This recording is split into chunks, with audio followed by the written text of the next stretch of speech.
అన్ని head and neck క్యాన్సర్స్కి మనకి సర్జరీయే అవసరమా? కాదు.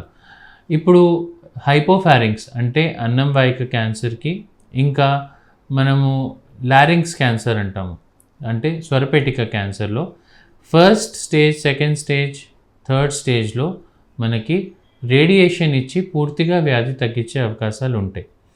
సో రేడియేషన్ అనేది మనం కిరణాల ద్వారా దానికి పూర్తిగా మనం గడ్డని కరిగించడం చేస్తాం. సో దీని ట్రీట్మెంట్ మనకి జనరలీ ఓరోఫారింక్స్ క్యాన్సర్, హైపోఫారింక్స్ క్యాన్సర్, ఇంకా లెరింజల్ క్యాన్సర్ అంటే స్వరపేటిక క్యాన్సర్లో మనకి రేడియేషన్ ద్వారా ట్రీట్మెంట్ జరిగే అవకాశాలు ఉంటాయి.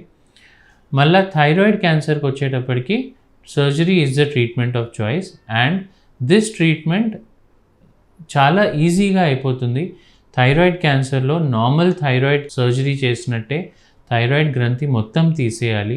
హెమిథైరాయిడ్ లేకపోతే పార్షియల్ థైరాయిడెక్టమీ అనేది మనం చెయ్యము థైరాయిడ్ క్యాన్సర్లో. థైరాయిడ్ క్యాన్సర్లో సర్జరీ ట్రీట్మెంట్ చేసిన తర్వాత మనం ఐడిన్ థెరపీ అనేది ఒకటి ఇస్తాం. సో ఐడిన్ థెరపీలో మనం ఒక సిరప్ లేకపోతే ఒక టాబ్లెట్ అనేది వేసుకోవాల్సి ఉంటుంది and that is the end of treatment. దీనికోసం పెద్ద పెద్ద రేడియేషన్స్ కానీ కీమోథెరపీలు కానీ జనరలీ అవసరం పడదు. మీరు తీసుకునే అదే మందులు, అదే నాణ్యమైన మందులు, కానీ సగం ధరకే. అవును, మెడ్ ప్లస్ బ్రాండ్స్ పై 50 to 80% తగ్గింపు.